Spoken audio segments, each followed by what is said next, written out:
Hi guys, it's Dee and welcome to Dee's Yard. Today I am setting up some more drip irrigation in my backyard and I want to share the full process with you. The best way, in my opinion, to explain what drip irrigation is how we can simply get water from point A, a water source, to point B, our plant's roots, by using a network of tubing, valves, and emitters. The most common water source used is hose bibs and sprinkler valves. Now I do not have a sprinkler system, so my water source will be my backyard hose bib. But before we go any further, let's go over the pros and cons of a drip irrigation system. The biggest benefit is to water effectively and efficiently. Because you can customize the system to get water to your plant's roots, you place a precise amount of water where you need it, which conserves water and saves money. Using emitters instead of a garden hose or sprinklers provides less water waste to runoff or evaporation because of the targeted slow drip to a plant's roots. So not only are we saving time by not having to water each plant by hand, but our plants will be happier by not constantly being watered overhead, which in turn reduces likeliness for fungus, weeds, and mildew spread. Drip irrigation is also very easy to install, and you can customize it to your personal needs. Make it as small or as large as you want. The only con that I can think of is maybe the initial cost for the system, but for me, in just one season, I come out ahead with the cost and time savings. Before we go to the next step, I did want to mention that drip irrigation may seem very overwhelming. At least it did for me at first. But once you jump into it and get going, it starts coming together and makes sense. Drip irrigation is very forgiving and it's super easy to adjust and fix any mistakes. So as with any project, the first step for me is to plan the drip irrigation system.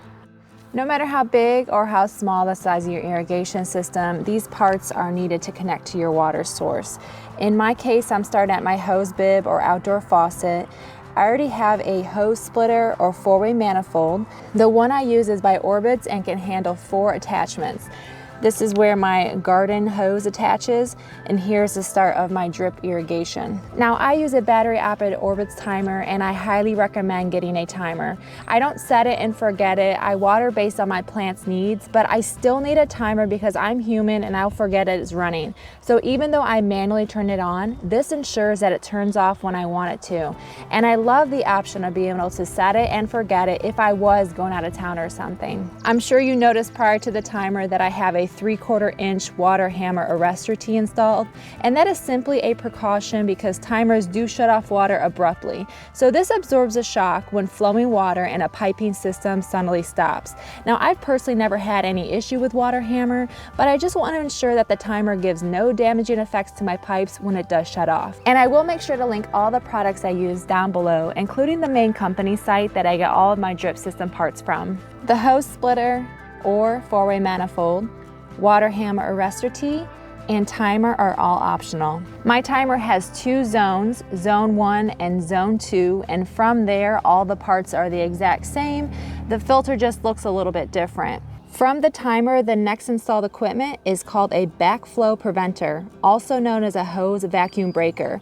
This prevents contamination. It doesn't let the water enter your home's water supply. Downflow from that is a 3/4 inch thread filter, and there's a mesh screen inside from keeping dirt and particles from clogging up your drip emitters. Then from the filter, I have a 3/4 inch hose pressure regulator, PSI of 25 or pounds per square inch. This regulates or levels the pressure within the drip irrigation system. You normally use 25 PSI for poly tubing. If you were installing drip tape, you would use a different amount of pressure or pounds per square inch. Downflow from the pressure regulator, I have a female hose 3/4 inch adapter, or you would use a 1/2 inch based on what size tubing you are using. Here I have a 3/4 inch, here I'm using a 1/2 inch tubing. The adapter is used to connect the poly tubing, also known as the main line, of any size to a standard 3/4 inch male hose garden thread. So really quick, let's just recap and go over all the parts needed to hook up to our backyard hose faucet. First, I have a hose splitter or four-way manifold. This is completely optional. I just have this so I can split off my garden hose as well as my drip system. Then I have a 3/4 inch water hammer arrestor tee. This is completely optional. Then I have a timer. This is optional but highly recommended. And the rest of the parts from the timer you should have for your system. You have a backflow preventer, a filter, pressure regulator, And then from there, an adapter. This one is a 3/4 inch hose adapter. This one is a 1/2 inch hose adapter. And then from there we have our main line, 3/4 inch main line, 1/2 inch main line. And today I'll be working on installing some more 3/4 inch main line. We will use my backyard for this example, but just remember you can customize this for your needs. First, locate your point A. For me, here is my hose bib. Now I need water available on the entire perimeter of my fence. This will be one run, and then I'll also have a run on this side to go around my shed. To do that, I'm going to use this tubing as my main line. It's also called distribution tubing and will act as a water supply for your system. To figure out what size tubing to use for your personal needs, you can check out this helpful chart on dripdepot.com, which is where I get all my supplies from. The website is super helpful and has a wealth of knowledge in the drip system world. The site is also linked down below. After measuring the distance I need for tubing, I'm going with 3/4 inch for my mainline tubing. Here's the roll of 3/4 inch mainline that I'll be installing around the perimeter of my fence. Remember, this has no emitters. This is just basic tubing that attaches to my water source. A pro tip is to lay the tubing out in the sun for a bit. This makes it softer and easier to work with. First, attach the mainline to the 3/4 inch female hose adapter at your water source and start laying out the tubing, which for me is around the border. I also use some landscape staples to tack down the tubing every so often. Once I reach a corner, I use a 3/4 inch barb elbow to achieve a 90-degree turn. To cut my tubing, I always use my garden pruners. After I install the barbed elbow, the main line continues until the next 90-degree turn is required.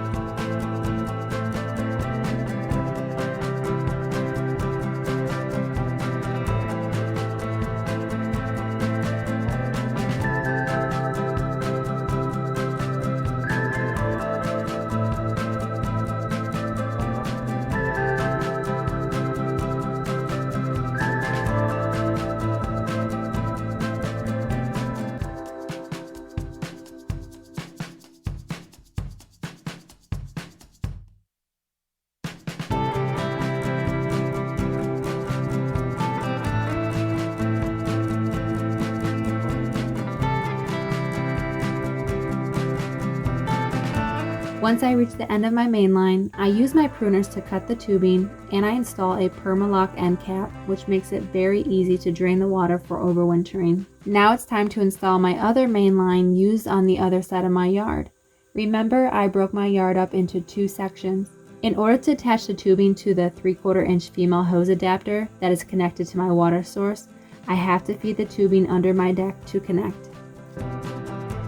Again, I use my pruners to cut and add a barb elbow around every corner.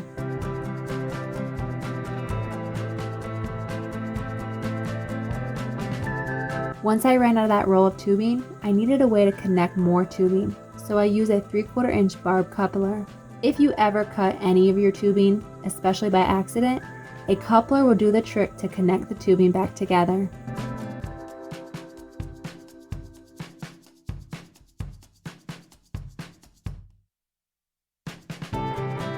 Once I reach the end of this garden bed around my shed, I attach a Permalock end cap and now both main lines are complete.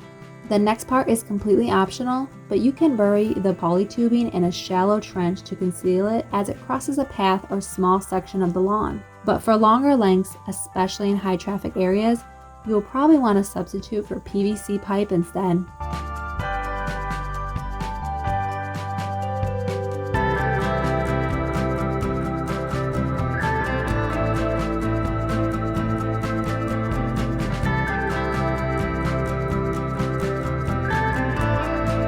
Now that we have our main line set up, the next step is to get water to our plant's roots. Now there are so many ways and options to do this, and I'm going to show you a couple using the shade garden bed. If you are interested on running a tree ring type drip, then I'll link that video here and down below. This garden bed is broken up to 3 layers. the front of the garden will be planted up with more plants than the other 2 layers. Again, you can completely customize and modify the drip to your own garden needs. First, I need to get water from the main line to my different layers. To do this, I'm going to use a barb tee. This barb tee has 3/4 inch on either side, but the middle reduces to a 1/2 inch, so I can use a 1/2 inch tubing. If your main line is already 1/2 inch, you would just need a 1/2 inch tee. You would not need the reducing part. I make a cut with my pruners and attach the 3/4 inch tubing, and then add in 1/2 inch tubing. I'm using 1/2 inch poly tubing with no holes or emitters. This is just to get water to the front of the garden. Once I make it to the front, I add a 1/2 inch barb elbow and connect 1/2 inch drip tubing. This drip tubing has 1 gallon per hour emitters spaced every 18 inches apart. I'm just going to weave the drip tubing through and tack the tubing with landscape staples. Once I reach the end, I cut the tubing and use a 1/2 inch coupler to connect back to a 1/2 inch blank tubing. Then I make my way back to the 3/4 inch main line and connect the tubing back with a barb tee to have continuous flow. Because this is the most commonly used method, I'm going to show you the process again, but around my garden shed.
For a recap, I teed into the 3/4 inch main line with a 3/4 inch reduced to a 1/2 inch tee, added a 1/2 inch drip line.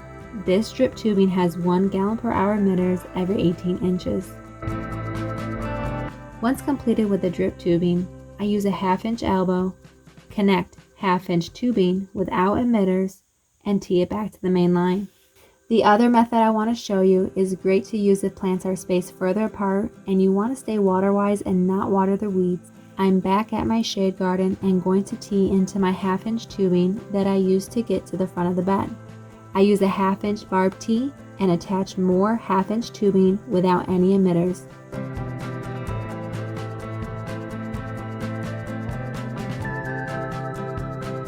I end up connecting the end of this row to the 1/2 inch drip line I used earlier. A pro tip is to use hot water to soften up your tubing if it's giving you trouble to connect to a barb attachment. Now that I have a line of water running through my second row in the garden bed, I'm just punching holes and placing emitters directly to each plant. If the plant's root ball isn't close enough to the tubing, I take a 1/4 inch tubing, also known as micro tubing, attach it to a 1/4 inch coupler, and add an emitter to the end. You can hack into any tubing to do this, including the drip line. When choosing emitters and drip tubing with built-in emitters, a good starting point is 1/2 gallon per hour drippers in clay soil, 1 gallon per hour drippers in loam soil, and 2 gallon per hour drippers in sandy soil. So you guys, I just trialed the water to see how everything went, and I had 2 tees below, and they were all on the 3/4 inch barb that goes to a 1/2 inch. See how that 1/2 inch is just falling off just like that? So this blew, and I feel like that's kind of what I get when I went with the barb tee. I try to be more cost efficient, but it is better to get something called a permalock. I end up ordering some of these as well. This also is a 3/4 inch and goes to a 1/2 inch, but they're super nice permalocks because you just put the tubing in there and you screw it on to lock it in place. So customer service at Drip Depot recommended, since I already invested into the barb tee, instead of replacing them all with the Permalock, I can get something called a worm gear clamp. And this is in 3/4 inch. They always recommend to size up. So let's see how this does.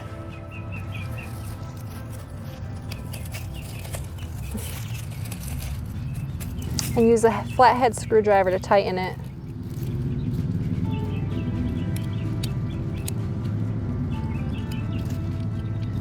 One thing I really like around drip irrigation is it's so easy to fix your mistakes and to modify the system. Nothing has to be set in stone with drip irrigation, and I really appreciate that. There's always an easy fix for everything. Oops. All right, so that's on there nice and tight. Hopefully we don't have any more issues. So again, thank you to Drip Depot. They end up saving me a lot of money because I was about to just replace all of these with the Permalock. Instead, I just bought a few of them, and these clamps were a lot cheaper. And that was an easy fix. One other thing I wanted to show you, if you happen to punch a hole into any of the tubing, whether it's 3/4 inch or a 1/2 inch, one easy fix is using something called a goof plug. And all you do is just insert that into the hole, and then it's fixed. There won't be any leaking. Okay, so it's on and running, and it looks like the clamp did the trick. No more leaks and no more blows. However, I would still recommend just getting the Permalock instead of having to do the barbed and the clamp. Okay, for a recap, I'm gonna show you the two methods that I use. The first method that I use on the border is the most commonly used for garden beds, and this is just a drip line. This one has a emitter space every 18 inches, and it is 1 gallon per hour. In order to get water to that drip line, I came in to my main line tubing. This is my 3/4 inch tubing that I have hooked up to my outdoor faucet. Again, you may be only using 1/2 inch, but because I used 3/4 inch, I needed a tee that reduced to a 1/2 inch. Again, I would recommend the Permalock tee instead of the barbed, especially when it comes to reducing. That's why I have a clamp here. So I end up putting a 1/2 inch tubing on just to get down to where my drip line is. Once I reached my first plant and drip line, I came in with a 90-degree elbow. This is a 1/2 inch barbed elbow, and then I attached the drip line, which again has 1 gallon per hour emitter, spaced every 18 inches. And I just ran that around the border of the garden bed, and I tacked it down every 4 or 5 feet or so with landscape staples. This provides a nice coverage for any densely spaced plants.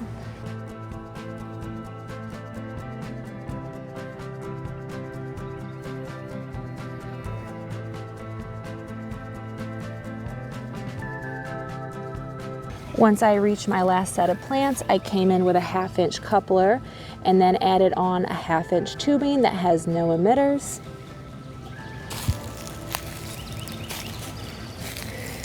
And then that meets up again with my main line. This is the 3/4 inch mainline tubing that I have around the perimeter, and I added in the tee there as well.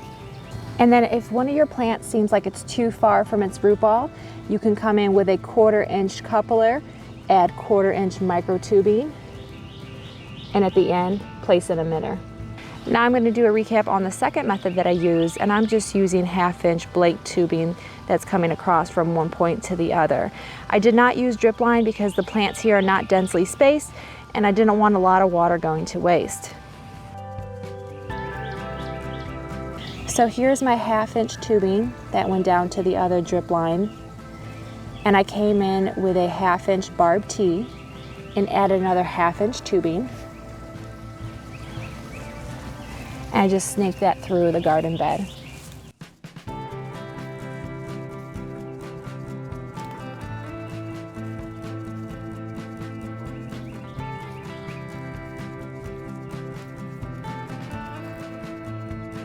I ended up stopping the 1/2 inch tubing at my drip line, so I just cut the drip line and added in a 1/2 inch tee. And once I reach a plant, I just punch a hole and add an emitter. And I'm using both 1/2 gallon per hour and 1 gallon per hour, depending on what the plant needs.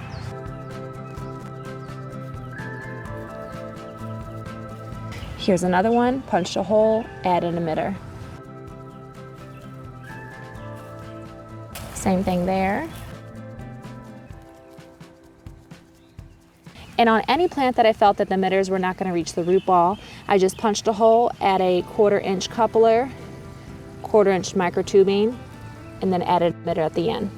When it comes to setting up drip irrigation for your hanging baskets or window boxes, I do it the exact same way. I'm just not ready to show you because I don't have the hanging baskets ready, and I'll be swapping out the window box soon. But what I'm going to do is hack into the 3/4 inch main line. I'll punch a hole, and then insert a 1/4 inch coupler, attach a 1/4 inch tubing or micro tubing, and what I'm going to do is run that right up the side. I have it in the color white because the trim is white. Once I get to the top, I'll come in with a 1/4 inch T, and then I'll wrap in a circle in the hanging basket or in the window box with this 1/4 inch drip line. This has 1/2 gallon per hour emitters spaced every 6 inches. When it comes to overwintering, I bring the entire 4-way manifold and faucet drips inside. Then remove the end caps or plugs and drain or blow the water out of the system. Then replace the end caps. And that's it, you guys. All I need to do now is to mulch over all of the tubing to hide it. The main takeaway that I want you guys to get from this video is there's not just one right way to do drip irrigation. As long as you are getting water from point A, a water source, to point B, your plant's roots, then you are doing it right. I personally love that you can customize drip irrigation to your own garden needs and to modify it in the future as your garden grows. Maybe you added a plant which needs additional water. At that point, all you need to do is to add an emitter. Or maybe you had a plant that only needed supplemental water for the first 2 years as it's getting established, but now it doesn't need any additional water. At that point, you can remove the emitter and use a goof plug to plug the hole. Thank you guys so much for watching this video. I hope that it was helpful, and I'll see you guys in the next one. Bye.